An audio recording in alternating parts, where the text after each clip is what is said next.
সেটা হচ্ছে 1 তারিখ, 1st অফ সম্ভবত June, yes 1st of June রুচক নামক যোগ তৈরি হয়েছে মঙ্গলের মেষ রাশিতে আসার মাধ্যমে।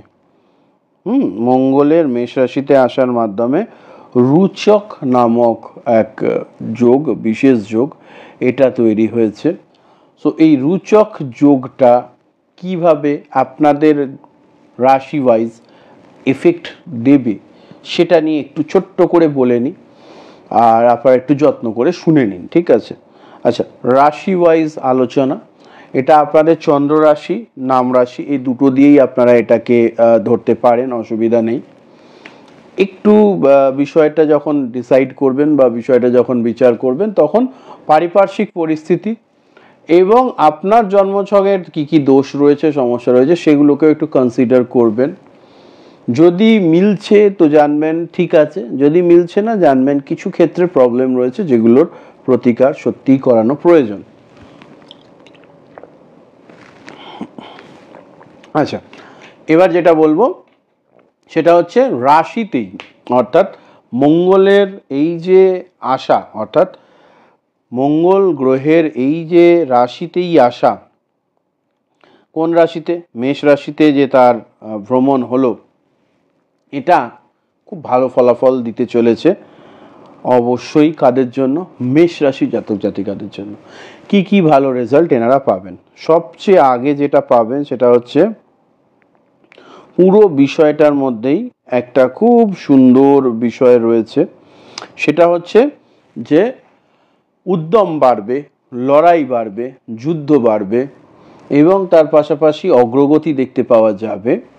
এবং এই অগ্রগতি দেখবার মাধ্যমে লাইফের উন্নতি ক্রমশ হতে থাকবে।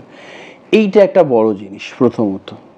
নাম্বার 2 যেটা বলবো সেটা হচ্ছে যে রাশিতেই যখনই রাশি অধিপতি আসে অনেক ফরচুন নিয়ে আসে, কারণ মঙ্গলের সপ্তম দৃষ্টি, মঙ্গলের নবম দৃষ্টি, একাদশ দৃষ্টি, এটা সপ্তম, নবম এবং একাদশ ঘরের ওপর পড়বে। এছাড়াও বেশ কিছু দৃষ্টি বলা হয়, বাট আমরা সেই দৃষ্টিগুলো ক্যালকুলেট করি না। এটাকে আপনারা কোরিলেট করতে পারেন ভৃগু সংহিতার সঙ্গে। ফলে ভৃগু সংহিতা অনুযায়ী কিন্তু এই দৃষ্টিগুলো খুব ভালো মানা হয়। সচরাচর মঙ্গলের দৃষ্টি ভালো, একটাই সমস্যা, সেটা হচ্ছে মঙ্গলের দৃষ্টি যখন কেতুর ওপর পড়ে ডাইরেক্টলি, মঙ্গলের দৃষ্টি যখন শনির ওপর পড়ে ডাইরেক্টলি, সেক্ষেত্রে একটু প্রবলেম হয় বা সো অ্যান্ড সো। কিন্তু ব্যাপার হচ্ছে মেষ রাশির জন্য যেহেতু একাদশতম দৃষ্টিটা একাদশতম ঘরের ওপরেই শনির ওপরে পড়ছে, তাই এখানে অনেকেই বলছেন শনি মঙ্গলের বীজ দোষ তৈরি হচ্ছে, বাট আমি বলবো শনি মঙ্গলের বীজ দোষ তৈরি হচ্ছে না। আমি যদি এখানে এটাকে ড্র করার অপশানটা নিই তাহলে পরে আমি এখানে যেটা বলবো সেটা হচ্ছে এই যে ঘরটা দেখা যাচ্ছে কি, এই যে ঘরটা, এখান থেকে দ্বাদশ একাদশ ঠিক শনির ঘরে, এই জায়গাটাতেই থাকছে হচ্ছে বীজদোষ, অনেকেই বলছেন। কিন্তু একাদশে বীজদোষ খুব একটা রেজাল্ট দেয় না, নেগেটিভ রেজাল্ট দেয় না, সো পজিটিভ রেজাল্ট হবে এটার জন্য। সো অসুবিধা নেই, এটা একটা ভালো জিনিস, ফলে এটাকে খেয়াল রাখতে হবে। নেক্সট হচ্ছে বৃষ রাশির ক্ষেত্রে আলোচনায় আসব। বৃষ রাশির ক্ষেত্রে দ্বাদশে মঙ্গলের উপস্থিতি একটু খরচ বাড়াবে, কিন্তু রাশিতেই বৃহস্পতি থাকবার কারণে বেশ কিছু ক্ষেত্রে ভালো রেজাল্ট পাওয়া যাবে, এটা একটা ভালো জিনিস। পাশাপাশি যেটা ভালো সেটা হচ্ছে রাশিতেই শঙ্খযোগ, অর্থাৎ বৃহস্পতি, শুক্র, সূর্য, বুধ, 4টে শুভ গ্রহ, নৈসর্গিকভাবে শুভ গ্রহের উপস্থিতি কোথাও না কোথাও এটাই কিন্তু পজিটিভ রেজাল্টই দেবে।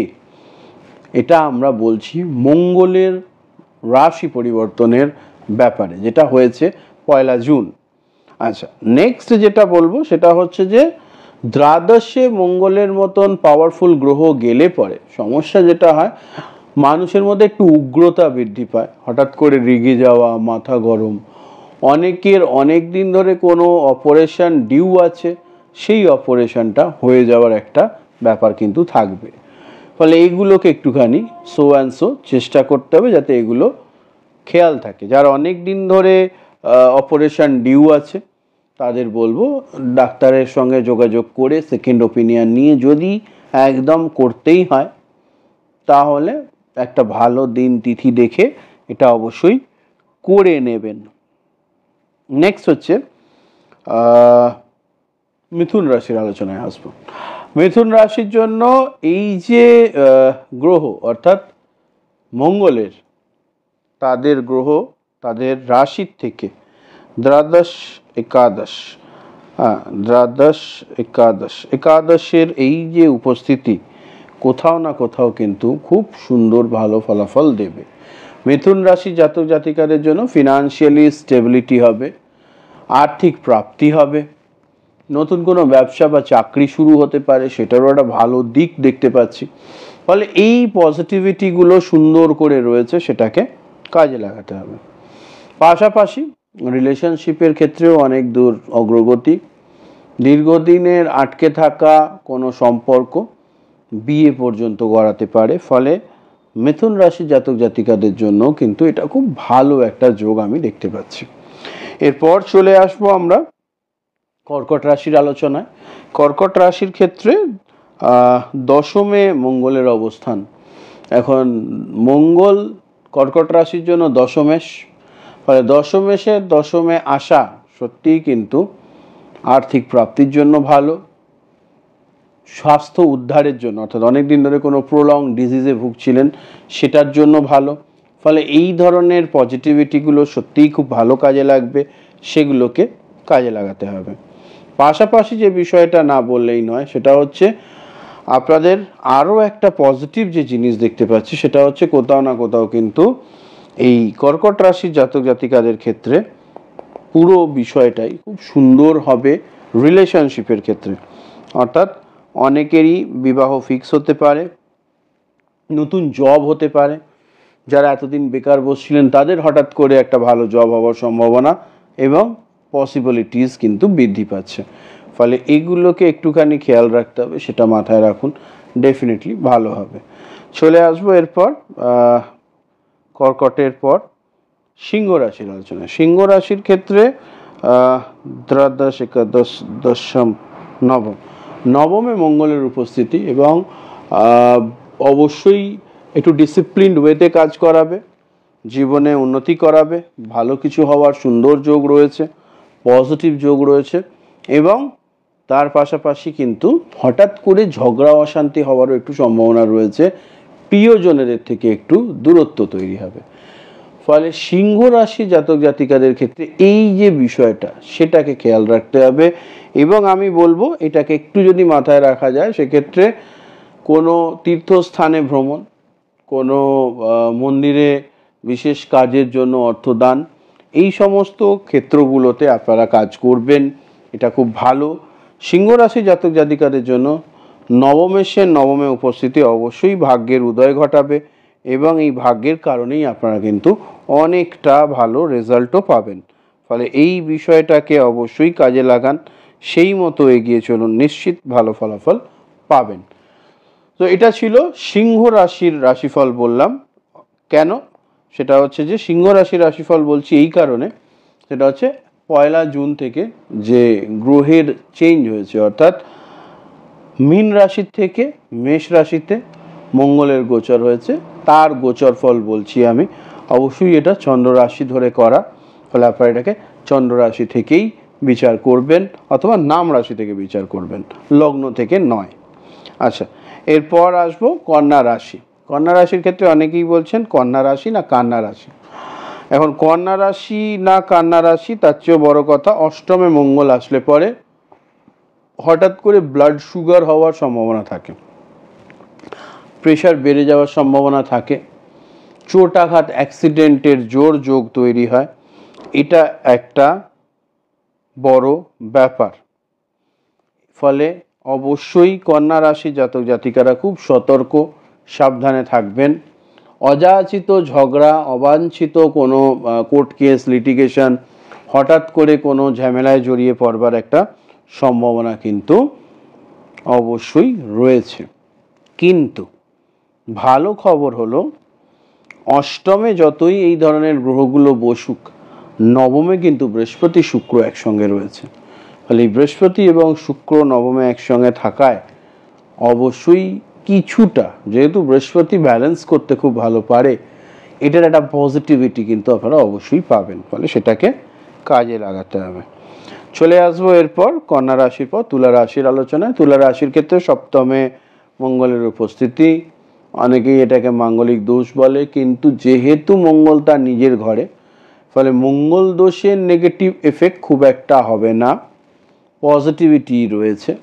এবং সেই পজিটিভিটিটা আরও ভালো হবে যখন এই কিছুদিন পরে চন্দ্রের সঙ্গে মঙ্গলের একটা মহালক্ষ্মী যোগ তৈরি হবে। এই মহালক্ষ্মী যোগের জন্য কিছু কিছু মানুষজন আবার শুক্রের সঙ্গে চন্দ্রকে মহালক্ষ্মী যোগ বলে থাকেন। আমি মনে করি মোস্ট কাছাকাছি যেটা অ্যাকিউরেট হবে সেটা হচ্ছে অবশ্যই মঙ্গলের সঙ্গে যখন চন্দ্রের মিলন হয়, একই রাশিতে যখনই এরা একই সঙ্গে অধিষ্ঠান করে, সেই ঘরটা খুব মারাত্মক রকমের অ্যাক্টিভেট হয় এবং মানুষ এটা আলাদা লেভেলে লাইফ লিড করে। মানে এটার কোনো কি বলবো, এটার কোনো তুলনা থাকে না। তো এইগুলো একটা বড় ব্যাপার। ফলে এইগুলো কাজে লাগাতে হবে, সেই মতো এগোতে হবে। অ্যাস্ট্রোলজার বলছে মানে অবশ্যই বিষয়টার উপরে কাজ করলে নিজস্ব ভালো ফলাফল অবশ্যই পাওয়া যাবে। এরপর চলে আসবো যে রাশির আলোচনায়, সেটা হচ্ছে বৃশ্চিক রাশি। বৃশ্চিক রাশির ক্ষেত্রে ষষ্ঠে মঙ্গলের উপস্থিতি, রাশি স্বামীর ষষ্ঠে আসা, রোগ কম হবে, ধার দেনা শোধ হবে এবং তার পাশাপাশি শত্রু পরাস্ত হবে। ফলে এই পজিটিভিটিগুলো বৃশ্চিক রাশির মানুষজনেরা কিন্তু পেতে চলেছেন আগামী 43 দিন ধরে। ফলে এটা খুব ভালো একটা সুযোগ বা যোগ যাকে বলা যায়, যেটাকে কাজে লাগান। সমগ্র জুন মাস ধরে সম্মান, পদ, প্রতিষ্ঠা লাভ, উচ্চ আসনে প্রতিষ্ঠিত হতে পারবেন এবং তার পাশাপাশি আরও ভালো যে জিনিসটা সেটা হচ্ছে যে অনেকেরই কিন্তু রিলেশনশিপটা যেগুলো ভালো চলছিল না সেটা ভালো হওয়া শুরু হবে। ফলে মঙ্গলের এই যে ষষ্ঠে আসা বৃশ্চিক রাশি জাতক জাতিকাদের জন্য, অনেকেই এই মঙ্গলের ষষ্ঠে আসাটাকে ভালো চোখে দেখেন না, অনেকেই দেখলাম ভিডিও করেছেন। তো তাদেরকে বলবো একটুখানি খেয়াল রাখতে হবে যে লগ্নেশ আসছে, ঠিক যেমন যত যাই হয়ে যাক আপনার বাড়ির যারা গুরুজন, যারা প্যারেন্টস অর্থাৎ বাবা মা, আপনি যতই সমস্যায় থাকুন না কেন, তারা যেমন আপনাদের কষ্ট দেখতে পারে না, ঠিক একই রকমভাবে এই মঙ্গল বৃশ্চিক রাশির মানুষজনদের যে টুকটাক সমস্যা চলছে সেগুলোকেও কিন্তু ঠিক করে দেবে। ফলে এটাও একটা পজিটিভিটি রয়েছে। এবার চলে আসবো আমরা অবশ্যই ধনু রাশির আলোচনায়। ধনু রাশির ক্ষেত্রে যেটা দেখতে পাচ্ছি সেটা হচ্ছে পঞ্চমে বসা মঙ্গল। পঞ্চমে বসা মঙ্গল কিন্তু অবশ্যই একটা ভালো রেজাল্ট দেবে এবং তার পাশাপাশি অনেক না হওয়া কাজ, আটকে যাওয়া কাজ, সেগুলোকে হতে সুবিধা দেবে এবং তার পাশাপাশি কোথাও না কোথাও এই পুরো বিষয়টার মধ্যে কিন্তু আর্থিক প্রাপ্তি একটা বড় জিনিস।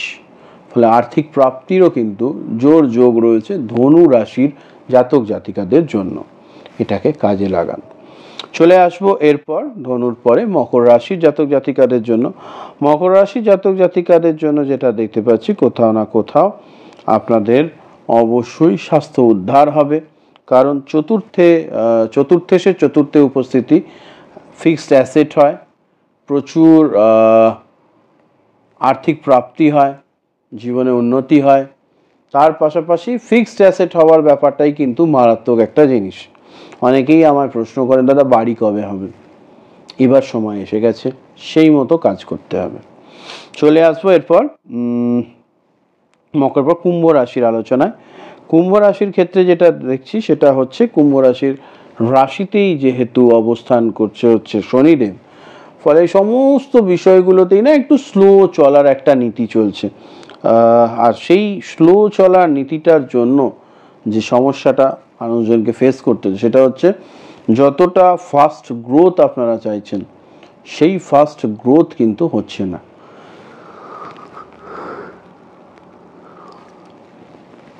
এটা একটা বড় ব্যাপার, ফলে এই বিষয়টাকে একটুখানি খেয়াল রাখতে হবে। পাশাপাশি আর্থিক প্রাপ্তির ভালো যোগ, অনেক দিন ধরে কারোর কাছে ধার দিয়েছিলেন ফেরত পাচ্ছিলেন না, সেই টাকা ফেরত পাওয়ার যোগ রয়েছে কুম্ভ রাশি জাতক জাতিকাদের জন্য। আর্থিক প্রাপ্তির ভালো যোগ রয়েছে, এটাও খুব সুন্দর একটা ব্যাপার। কুম্ভ রাশি জাতক জাতিকারা অনেক দিন পর একটু পজিটিভ ফিল করবেন, সেই পজিটিভিটিটাকে কাজে লাগান, অবশ্যই ভালো হবে। চলে আসবো এরপর last but not the least মীন রাশির আলোচনায়। মীন রাশি জাতক জাতিকাদের ক্ষেত্রে কিন্তু কোথাও না কোথাও এই যে পরিবর্তন, অর্থাৎ দ্বিতীয় আসা, সেকেন্ড হাউসে আসা, রাশির থেকে দ্বিতীয় আসা কোথাও না কোথাও খুব ভালো ফলাফল দেবে। আর এই ভালো ফলাফল আরও যাতে ভালো হয় তার জন্য অবশ্যই কিন্তু একটু সেই ডাইরেকশানেই পরিশ্রমটা করতে হবে। সেকেন্ড হাউসে মানে দ্বিতীয়ের অধিপতি দ্বিতীয় অবস্থান আর্থিক প্রাপ্তি দেয়, মানুষজনের খুব ভালো কথাবার্তা বলতে শেখায়, এবং এর পাশাপাশি আরও একটা বিশেষ জিনিস যেটা কাজে লাগে সেটা হচ্ছে যে দ্বিতীয় যখনই মঙ্গলের মতো একটা পাওয়ারফুল গ্রহ আসে মানুষের কথাবার্তা বলার স্টাইল একটা অন্য ধরনের হয়। ফলে এই পজিটিভিটিগুলো রয়েছে। দুটো জায়গা খেয়াল রাখতে বলবো মীন রাশি জাতক জাতিকাদের জন্য, সেটা হচ্ছে যে রাগের বশে প্রিয়জনেদেরকে কষ্ট দিয়ে ফেললে চলবে না, নিজের অ্যাঙ্গারটাকে ম্যানেজ করতে হবে। কারণ সেকেন্ড হাউসে মঙ্গল আর রাশিতেই রাহু, ক্রোধ দেবেই দেবে, ফলে এটাকে একটুখানি ক্রোধ সংযম করতে হবে। তো এই ছিল আপনাদের জন্য মঙ্গলের রাশি পরিবর্তন যেটা ঘটেছে 1 জুন, তার একটা ছোট্ট লেখাজোখা রাশি ওয়াইজ, লেখাজোখা বলতে আমি মুখে বললাম আর কি, আমি তো স্ক্রিপ্টেড কিছু আনি না, ওই ছক দেখেই বলি। আশা করি ভালো লেগেছে আপনাদেরকে, অবশ্যই এটা বেশি বেশি করে শেয়ার করবেন। তার পাশাপাশি 12 রাশির জন্য একটা সুন্দর টোটকা আপনাদের বলে দিচ্ছি, সেটা হচ্ছে যে অবশ্যই কিন্তু আপনাদের জন্য মা বগলামুখীর আরাধনা এবং মঙ্গলবার দিন নিরামিষ খাওয়া খুব সুন্দর ফলাফল দেবে, অবশ্যই এটা ট্রাই করুন। প্রত্যেকে ভালো থাকবেন, সুস্থ থাকবেন। নমস্কার, হর হর মহাদেব। আজকের মতন বিদায় নিচ্ছি। মনে করে দি বং অ্যাস্ট্রো ইউটিউব চ্যানেল এবং ফেসবুক পেজ শ্রী গণেশ জ্যোতিষ কেন্দ্র, এই দুটো ফলো করে বেল আইকনটা টিপে দিতে ভুলবেন না, যাতে নতুন ভিডিওস আপডেট হলে পরেই আপনাদের কাছে নোটিফিকেশন পৌঁছয়। সকলে ভালো থাকবেন, সুস্থ থাকবেন। নমস্কার, জয় মা কামাখ্যা, জয় প্রভু উমানন্দের জয়। ভালো থাকবেন, নমস্কার, শুভরাত্রি।